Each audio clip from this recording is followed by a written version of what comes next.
So I'm Kim Angeli, and I am here to help you understand how to skyrocket your referral power.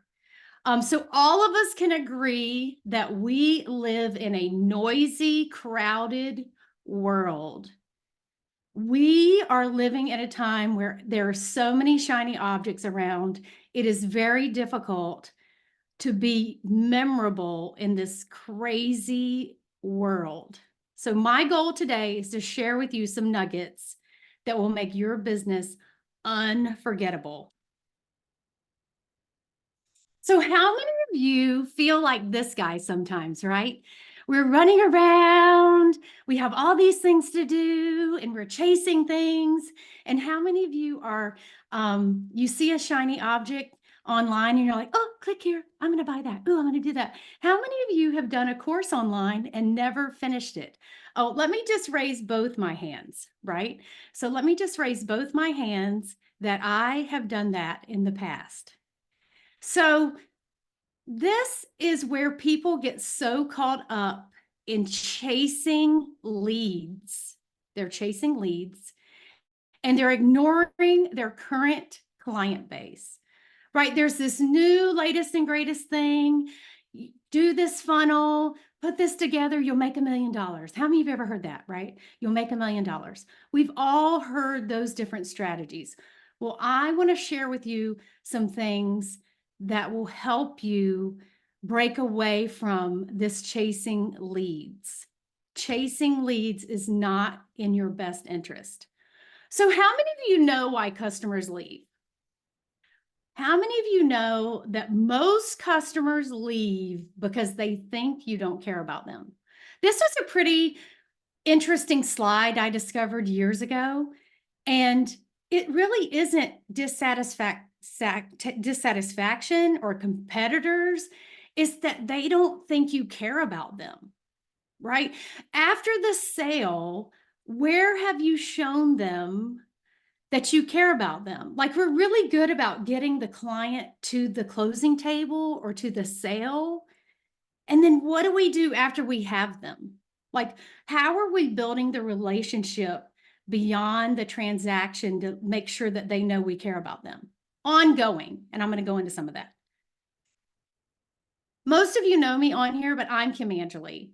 And this year in June, I celebrate 30 years of being in sales. Oh my gosh, it was really hard to become a salesperson at 12, but that's okay. So I've been an entrepreneur for 23 years. Wow. I started my insurance agency 11 days after 9/11, after I got laid off from a really big job with Cisco Systems. And I was like, what am I going to do? So I started that and made $10,000, my first year, and thought, what am I doing here? And then I sold it for 600% profit after I merged it under other agencies in 2016, starting on this mission of helping people with their business through the lens of gratitude, right? Because I'd use it in my own business. If you know anything about me, I become a product of the product, right? I do not refer things or give people recommendations if I have not done it myself. That's the way I show up. That's just the way I am. So I use these things. Some of you have been a receiver of the things that I teach. You get things in the mail from me. You get connected with people that are important to you. And so I become a product of the product.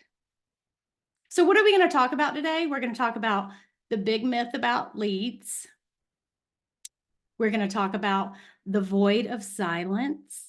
If you've never heard about the void of silence, I'm going to educate you on what that is. And then I'm going to show you a part of my process to help you close the gap and increase referrals. Make your phone ring more. Because we really want to make your business unforgettable. When you're unforgettable and you're loving on your customers, you really are unique in a noisy world. You don't really have competition because you are showing people and you're wowing them how much you're grateful for them. And that's what I want to help you with today. So what is the big myth about leads? Well, leads don't have trust, right?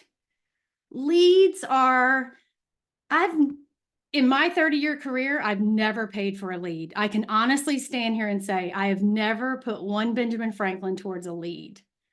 I've run all my businesses and built all the businesses, even Cisco and Sprint. I did it with relationships. Referrals have trust, right? And I'm going to walk you through and give you a visual of that. Referrals have trust. Leads have no trust. Leads take 8 to 10 times and touches and calls and dragging them onto the bridge of trust because they don't know you.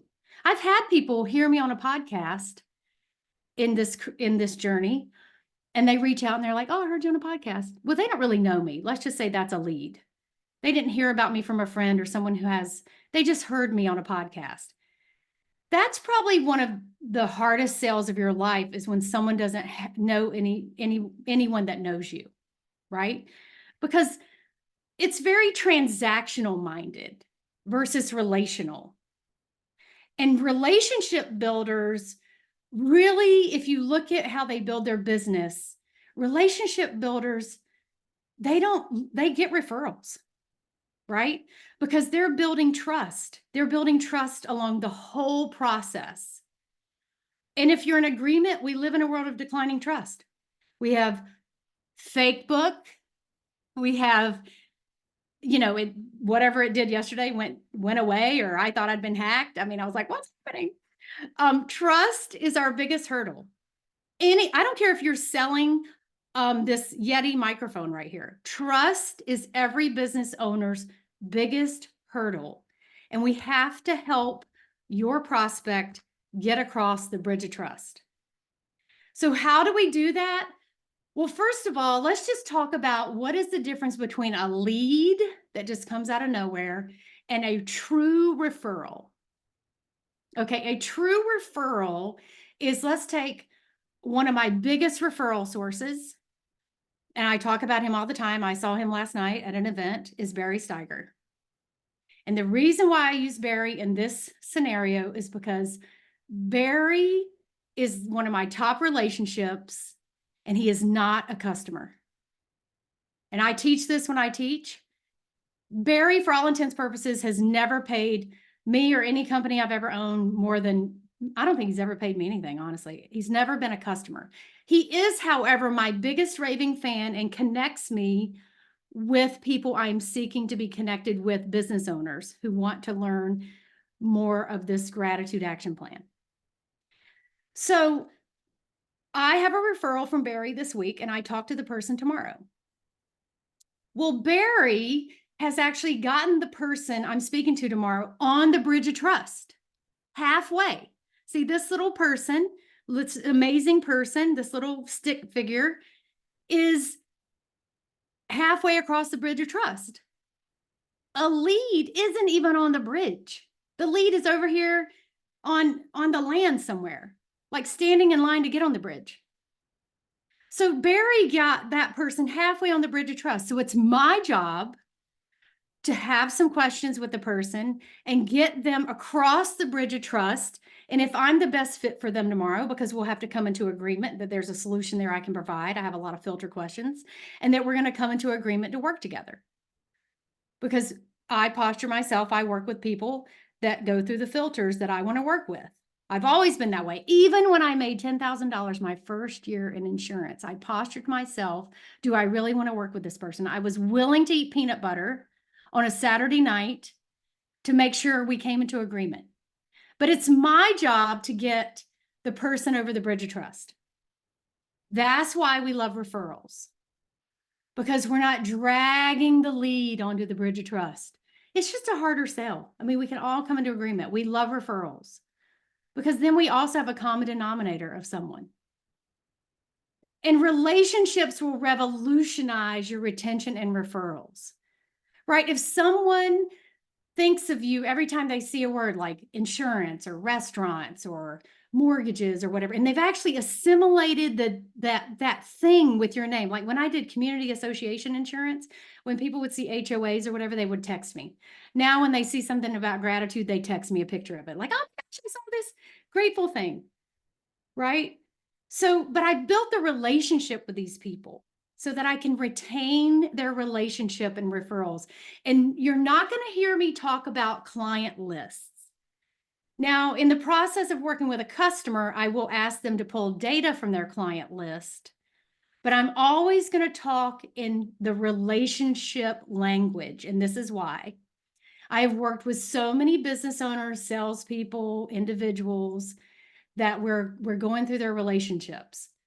And sometimes their most valuable relationship that could revolutionize their business is right here on their nose. It's right under their nose. I actually found one the other day working with a client. And I was like, did you know where this person came from? They were right under your nose.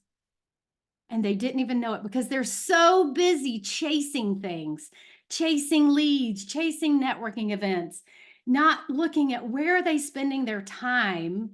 They've lost sight of their current client base. I worked with a client last year and I reminded him on a coaching call this week or last week. I said, remember this time last year, you had a guy paying you $100,000 a year and you didn't even know his last name. Oh, I know. It's terrible. He didn't even think about it. He had been ignoring one of his top customers who was paying him $100,000 a year that we now have cultivated into pretty much a $1.5 million relationship with some nurturing, right? With some intentional nurturing and caring about the client beyond the transaction. He didn't even know his last name last year. So then I'm going to talk about the void of silence. And if you know what this is, let me know. It might be a chemism. It might be something I created. But what I discovered in my insurance world is in the buying process, when you buy anything, a house, insurance, a car, the customer experience can be busy. You're engaging with people. You're with them a lot. It's really, really touchy, sticky. And then the sale's over. You've delivered the house. The policy's been mailed in the mail. And then the client's like, interesting, I haven't heard. And people buy on emotion, right? And then the logical brain pops in, the buyer's remorse. Anybody bought anything and been like, is that really served? What was that? What was that? And about the time the bank draft hits the bank account, 45 days, 30 to 45 days, the buyer's remorse is like, well, guess what? I'm going to show you where you can eliminate the buyer's remorse and make them feel all warm and fuzzy that they made the best decision to pick you. Because you don't want to get trapped in the void of silence where your client thinks, wow, well, they were sending me flowers and chocolates and the dating process was awesome. And now we're married. I don't get spit. Because a lot of you are good at the welcome kit the first year. And I've been there. Don't get me wrong. I wasn't doing this well at all until I figured it out. But you suck at year 2, 3, 4, 5, 6, 7, 8, 9, 10. Right? Because you're like, oh, well, why would I keep up with them? I've already sold them something. Well, guess what? They have friends. They're not hermits. If they're hermits, you probably didn't sell them anything. They probably never talked to you. They were online. So don't discount, like my friend Brian Carruthers would say, networking through the relationship, like connecting through. I like to use the word connection, not network. I like to use connection, not referral. Referral is kind of a heavy word, but connecting, right? Because that person might not be your buyer, but they may know someone who is perfect for you to help solve a problem. Because guess what? At the end of the day, it is not your customer's job to remember you. It is your job to be unforgettable. It is not my job to remember my real estate agent's name from 11 years ago. If I wanted to put this house on the market with her today, I don't know her name. I have no idea what her name is. So how do we close the gap with gratitude action? How do we close the gap? Well, first of all, I want to tell you a story that will resonate with you and kind of give you a story that you can align with. So a lot of you that follow me on Facebook, I appreciate you. I get paid $20 a month now from Facebook. Hey, I'm so excited. But anyway, I have Katie. Katie's 5, and Henry is 10 months and a hot mess express. He's not as bad as Katie was as a puppy. So in order to save my mental sanity, I went to my husband and said, we have to have a fence for this puppy or I'm going to lose my mind. And he said, okay, let's get the fence. So I believe in the power of asking neighbors or asking people, who would you recommend you have a fence? Who would you recommend I go and spend money with to get a fence? So I'm at the mailbox and one of my neighbors walks by with 2 of his, I think they're Labradoodles or whatever. And I said, hey, Ron, you have a fence? Yes. I said, who put in your fence? Oh, I don't know. I have no idea. I was like, okay, well, if you think about it, if their name comes to mind, let me know. So of course he walks off. And then a couple of days later, I was like, well, I'll just try this again. I asked another neighbor, you have a fence, right? I do have a fence. Like, where did you get the fence? Who put in? Oh, I don't know. I don't know. So I went to Nextdoor and I searched fence and I found Bruce of Vision Fencing. He had all the hearts and all the kudos, and I called Bruce, and Bruce called me back right away. And Bruce came and put the fence in, and Bruce is amazing. And I gave Bruce, it was probably about $7,000 for a fence. But what was lost in that story? The 2 fence guys that weren't Bruce, they lost $7,000. This happens every day. And I had a client one time, he came to a networking meeting that I was at last night. And he said, well, my business is transactional and I might not talk to them again. He said, I do garage doors. I said, oh, okay. So you do garage doors. Okay, but there are 483 garage doors in my neighborhood. So if you wowed me beyond the transaction and stayed top of mind, then I would refer you to one of them. If I was walking down the street and somebody asked me, my garage door didn't work, who would you call? Even if you're in a transactional business.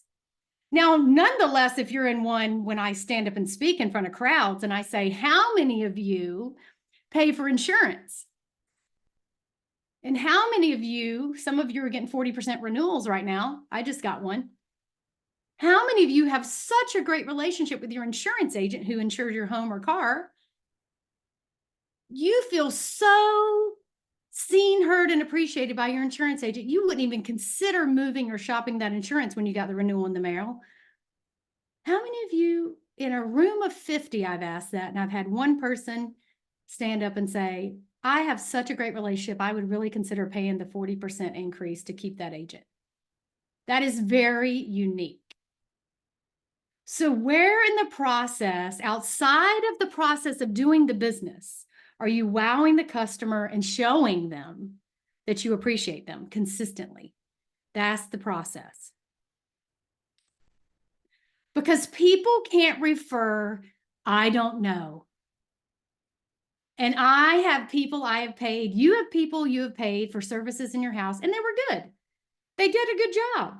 But if someone asked you right now, if someone asked me right now, who built your patio on your back of your house in 2014, I'd say, I don't know. And here's the problem with I don't know. If I go to my phone and I look up I don't know, I don't get a phone number and I don't get a name. I get nothing. So we need to see, how are we unforgettable in this 3-second world? Because pretty much in 45 days, what I'll tell you is, let's think about when you buy insurance or you buy a mortgage. Let's just use mortgages, for example. So let's say I got a mortgage on a home and my mortgage person is Laura Townsend. And I have a relationship with Laura, but the paper is with Fairway. And the bank draft says Fairway. And so month after month, the bank draft says Fairway, Fairway, Fairway. My familiarity and my branding and the recognition is with Fairway. Her name is lost. And so is the insurance agent, because it says Erie, Travelers, Progressive. It doesn't say your insurance agent's name. Same way with bankers. How many of you have a relationship with your banker and you can text them and call them and get a response? I have 2 of them. Guess what I do? I do gifts. They know my name. I send gifts to my dentist, my doctor, my eye doctor, and they know who I am. They know, they don't have to say, well, I don't know. So think about even the things you buy. Where are you being shown appreciation? Let's flip the switch. Because when you stay top of mind and build genuine relationships beyond the transaction, you're not reaching out to them as an agenda. I've done many gratitude reach out campaigns and people say, oh my gosh, nobody called. I said, this was not the point. And one thing I want to get out of the way that was brought up to me today is if you haven't reached out to people, there is a soft re-engagement process you can do as well.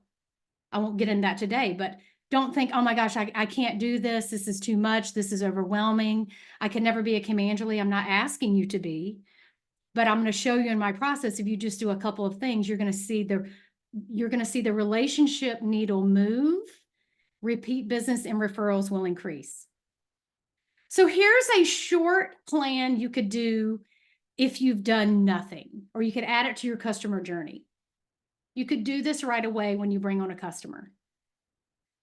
Thank or text or call 48 hours after, right? Like right after they make a payment. Thank or text them. 7 days later, do a check-in call. Now, I call that it could be a gratitude call. I do have gratitude call scripts. Have people call all the time and say, oh, my phone's not ringing. I'm like, call your customers. They miss you. Don't call them and ask them to buy anything. Just call and say, how's it going? Check in with them, do a gratitude call. There's language for that. You don't want to always be calling somebody for something. You don't want to be that person, right? You know those people. Oh, I haven't heard from them for 4 years. Oh, they're calling. They want something. Oh. You ever have those people and you're like, oh, ignore. And then here is the kicker. 45 days when they're like, why did I sign up for this? What's that person's name?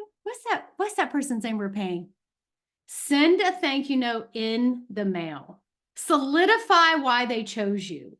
Say, thanks for joining our family. Thanks for being, whatever you want to say. And if you can pull it off and invest in a small gift, you are a rock star, right? And then I'm going to tell you to continue to do this. Look at 12 months and continue to do a couple of touch points. If you've never done anything, I work with people all the time and they call and they say, I've never thanked my clients ever. Okay, good. We're going to do a soft re-engagement process. We're going to choose what we're going to do, a couple of things. In the next 12 months, we're going to make this really easy. And then 120 days after you have thanked them. Now, I'm really stickler about this. And this is one of my pet peeves. And I'll be bold and courageous about it. Do not ask your client for a Google review once you're pulling out of the driveway.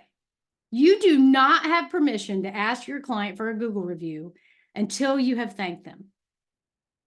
I am very passionate about this because you ever had a plumber or HVAC, they come in, they do something before they're even out of the driveway, like, give us a Google review. Dude, you haven't even thanked me for my $800. Or we just had to put a new HVAC unit on Samantha's birthday into another house we have, $8,000 later. I'm like, wow, I hope I get a fruit basket. I don't know, Mo.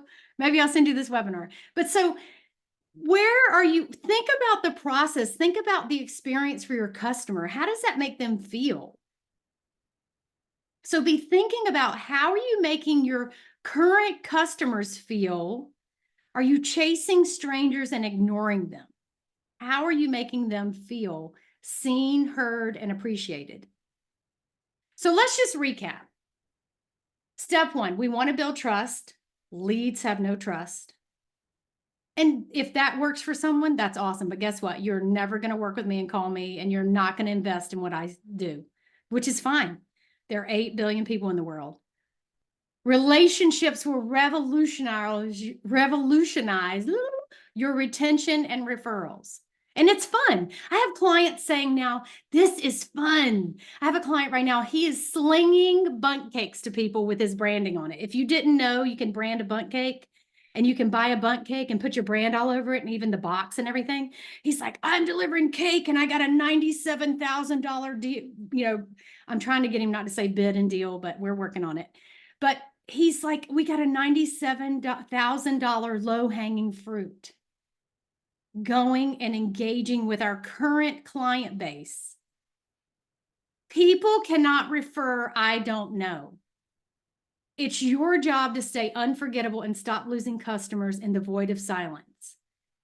Think about this. This is what I love to say. If the first Pampered Chef person had kept in touch with me 20 years ago, because my house is full of Pampered Chef. How about yours? Woo-hoo! If the first Pampered Chef person had kept in touch with me, if they're still in business, I would have the same Pampered Chef person for the rest of my life. But I have like 4 people because I don't know who the first one was.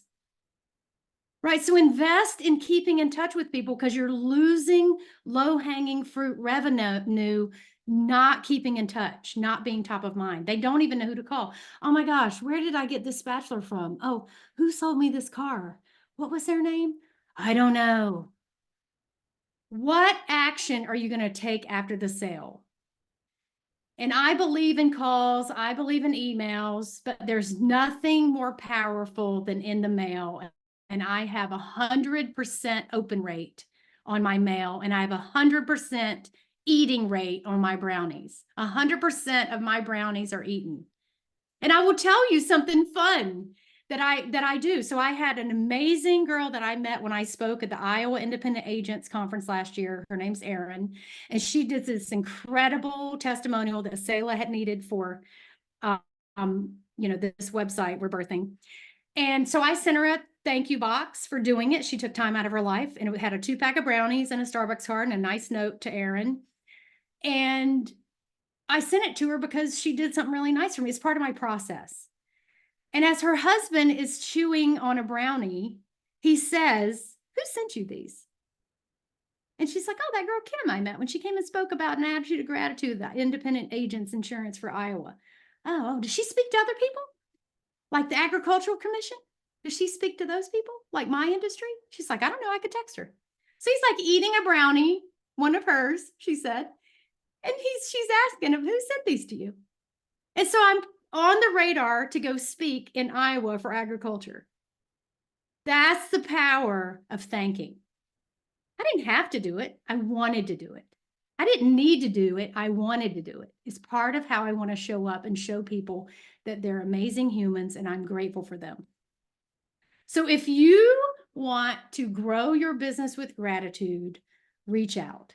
If you need some resources to implement, reach out. Gratitude calls, but be intentional and increase the lifetime value of your customers and stop chasing strangers. Thank you.